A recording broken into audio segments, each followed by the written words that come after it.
கழகத் தலைவர், எங்களுடைய தலைவர் மறைந்தாலும் எங்களிடம் வாழ்ந்து கொண்டிருக்கும் கேப்டன் அவர்களுடைய அருளாசியோடு கழகத்தின் பொதுச் செயலாளர் மக்கள் தலைவி அன்னியார் அவர்களுடைய ஆணைக்கிணங்க அன்னியார் அவர்களுடைய தலைமையில் தமிழகம் முழுவதும் இன்றைக்கு கள்ளக்குறிச்சியில் நடைபெற்ற கள்ளசாராய உயிரிழப்பு காரணமாக தமிழகம் முழுவதும் இன்றைக்கு மாபெரும் கண்டன ஆர்ப்பாட்டம். அதாவது தமிழகத்தில் நடைபெறும் அட்டூழியத்தையும் அநியாயத்தையும் தட்டி கேட்கும் விதமாக எங்களுடைய கழகத்தினுடைய பொதுச் செயலாளர் மக்கள் தலைவி அவர்களுடைய தலைமையில் இன்றைக்கு மாபெரும் கண்டன ஆர்ப்பாட்டம் சிறப்பான முறையில் நடைபெற்று கொண்டிருக்கிறது. இந்த சென்னை மாவட்டத்துக்கு உட்பட்ட 7 மாவட்டங்களின் சார்பில் இன்றைக்கு தம்பி எங்களுடைய இளைய கேப்டன் விஜயபிரபாகரன் அவருடைய தலைமையில் இன்றைக்கு மாபெரும் கண்டன ஆர்ப்பாட்டம். இன்று மாலை வல்லூர் கோட்டம் என்று சொன்னார்கள். காலையில் நான் திருவள்ளூரில் 3 மாவட்டத்து சார்பில் ஆர்ப்பாட்டத்தை நடத்திட்டு இங்கே வந்திருக்கேன். இங்கே வந்தால் காவல்துறை மேடை தரல, இடம் அனுமதி தரலன்றாங்க. இது தமிழகம் முழுவதும் தான் தரல. நாங்கள் ஒரு அநியாயமாக நடந்துக்கல. நாங்கள் நடக்கிற அநீதியை தட்டி கேட்கும் விதமாக தான் இன்றைக்கு மாபெரும் கண்டன ஆர்ப்பாட்டத்தை அன்னியார் அவர்கள் தலைமையேற்று நடத்தி கொண்டிருக்காங்க. மக்களுக்கான போராட்டமாக இந்த போராட்டத்தை நாங்கள் நடத்தின்னு இருக்கோம். இது எங்களுக்கான போராட்டம் கிடையாது, தமிழக மக்களுக்கான போராட்டம். அதாவது கள்ளக்குறிச்சியில் நடந்தது ஒரு சாதாரண சம்பவம் கிடையாது.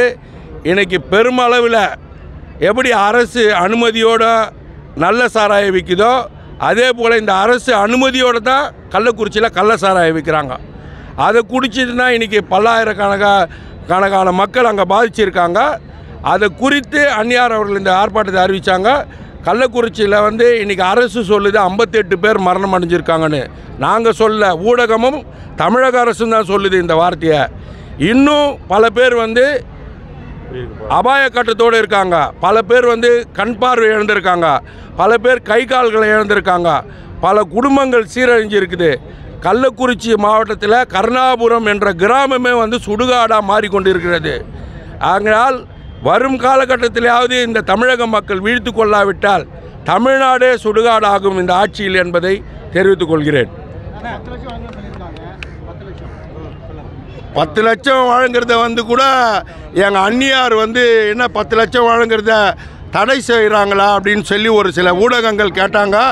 ஒரு சிலர் கேட்டாங்க, என்னை கூட ஃபோன் பண்ணி, என்ன 10 லட்சம் கொடுக்குறத அவங்க அண்ணி தடுக்கிறாங்களான்னு. எங்கள் அன்னியார் தடுக்கலை. 10 லட்சம் கொடுத்து ஊக்கப்படுத்தாதீங்க. அந்த மக்களை பாதுகாக்கும் விதமாக அங்கே இருக்கிற அதிகாரிகளையும் காவல்துறை அதிகாரிகளையும் கலெக்டரையும் சஸ்பெண்ட் செய்தது போதாது, அவர்களை டிஸ்மிஸ் செய்ய வேண்டும். அவர்களிடம் இருந்து பணத்தை பெற்று கள்ளசாராய வியாபாரிகளிடம் சொத்துக்களை முடக்கி அந்த பணத்தில் நீங்கள் அந்த மக்களுக்கு கொடுங்கன்னு சொன்னாங்க. இந்த 10 லட்சம் கூட இராணுவ வீரர்கள், எல்லையில் போராடுற இராணுவ வீரர்கள் கூட இந்த 10 லட்சம் கிடைக்கல. அதே மாதிரி பல்வேறு விபத்துகளில் இருக்கிற விவசாயிகள், பல்வேறு அரசு ஊழியர்களுக்கு கூட இந்த 10 லட்சம் கிடைக்கல. கள்ளசாராயம் காய்ச்சப்பட்டு அதை குடித்து இறந்த ஒரு சிலருக்கே 10 லட்சம் கொடுத்தாங்கன்னு தான் கேட்டாங்களே தவிர எங்கள் அன்னியார் கொடுத்தது தப்புன்னு சொல்ல வரல. ஆகையினால் இது மக்கள் வீழ்த்து கொள்ள வேண்டும் இந்த கண்டன ஆர்ப்பாட்டத்தின் மூலமாக. திராவிட முன்னேற்ற கழகத்தில் கூட்டணி கட்சியில் இருக்கிற விடுதலை சிறுத்தை கட்சிகள் நேற்று இதே இடத்துல தான் ஸ்டேஜ் போட்டு ஆர்ப்பாட்டம் பண்ணாங்க. அவங்களுக்கு அனுமதி வழங்கப்படுது, உங்களுக்கு ஏன் அனுமதி வழங்கப்படல? அவங்களுக்கு அனுமதி அவங்களுக்கும் மறுக்கப்பட்டது. இது நாடு முழுவதும் தெரியும். விடுதலை சிறுத்தைக்கு தடுக்கப்பட்டது. கூட்டணியை விட்டுட்டு போயிடுவாங்களோன்ற ஏக்கத்தில் அவங்களுக்கு சப்போர்ட் பண்ணிட்டாங்க. எங்களுக்கு கொடுக்க மாட்டாங்க. நாங்களும் மக்களுக்கு தான் போராடுறோம், அவங்களும் மக்களுக்காக தான் போராடுறாங்க. ஆகினால எங்களுக்கு அனுமதி கொடுத்தாலும் இந்த மக்களுக்கு தான் நாங்கள் விழிப்புணர்வை ஏற்படுத்துவோம். நீங்கள் இன்னைக்கு தமிழ்நாடு முழுவதும் கண்டன ஆர்ப்பாட்டம் பண்ணிருக்கீங்க. பூரண மதுவிலக்கு தமிழ்நாடு அரசு இது நடைமுறைப்படுத்தும்னு நீங்கள் நம்புறீங்களா? ஏற்கனவே தமிழக முதல்வர் அவர் வீட்டு வாசப்படியிலேயே அவங்க முதலமைச்சர், இன்றைக்கி இருக்கிற முதலமைச்சர், அன்றைய எடப்பாடியார் ஆட்சி இருக்கிறப்போ எதிர்கட்சி தலைவர் இருந்தார் மு.க. ஸ்டாலின். அந்த கனிமொழி அக்கா இருக்காங்க பாருங்கள், எம்பி, அந்த அம்மா எல்லாருமே சேர்ந்து மனித சங்கிலி அமைத்து கருப்பு சட்டை அணிந்து நாங்கள் மதுக்கடைகளை நிரந்தரமாக மூடுவோம், எங்கள் ஆட்சி வந்தால் நாங்கள் மதுக்கடையை மூடியே தீர்வோம், முதல் கையெழுத்திடுவோம்னு சொன்னார். ஆனால் இன்றைக்கி வரலாம் அது நடக்கலை. நடக்க போகிறதும் கிடையாது. ஆகையினால் இன்றைக்கு நடைபெறும் இந்த ஆர்ப்பாட்டம் என்றைக்காக இருந்தாலும் இந்த தமிழக மக்களுக்கு எந்த பிரச்சனைகளாக இருந்தாலும் இந்த மூவர்ண கொடியோடு இந்த மக்களுக்காக நாங்கள் அணிதிரள்வோம் என்பது எந்த மாற்று கருத்தும் இல்லை. தமிழ்நாட்டில் பார்த்தீங்கன்னாக்கா கொள்ளிடக்கரை வரம் விழுப்புரம் மாவட்டத்தில் வந்து கள்ளக்குறிச்சி மாவட்டத்தை சுற்றி கல்வராயன் மலைகள் இந்த பகுதிகளில் தான் அதிகமாக கள்ளச்சாராயம் காய்ச்சப்பட்டு தான் வந்து சொல்கிறாங்க. இது நிறைய பேர் இப்போ வந்து அதை போலீஸும் இப்போ வந்து அதை வந்து அரெஸ்ட் பண்ணிட்டு இருக்கிறாங்க.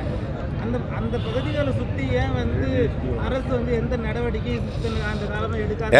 அதுதான் முதலமைச்சர் ஸ்டாலினே சொல்லி திராவிட முன்னேற்ற கழகத்தை முன்னாள் அமைச்சருங்க எம்எல்ஏங்கள்லாம் சொல்லியிருக்காங்க.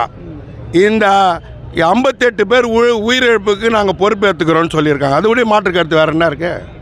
அதனால் இந்த மக்களுக்காக எந்த பிரச்சனையாக இருந்தாலும் தேசிய முற்போக்கு திராவிட கழகம் குரல் கொடுக்கும், துணை நிற்கும். நன்றி, வணக்கம்.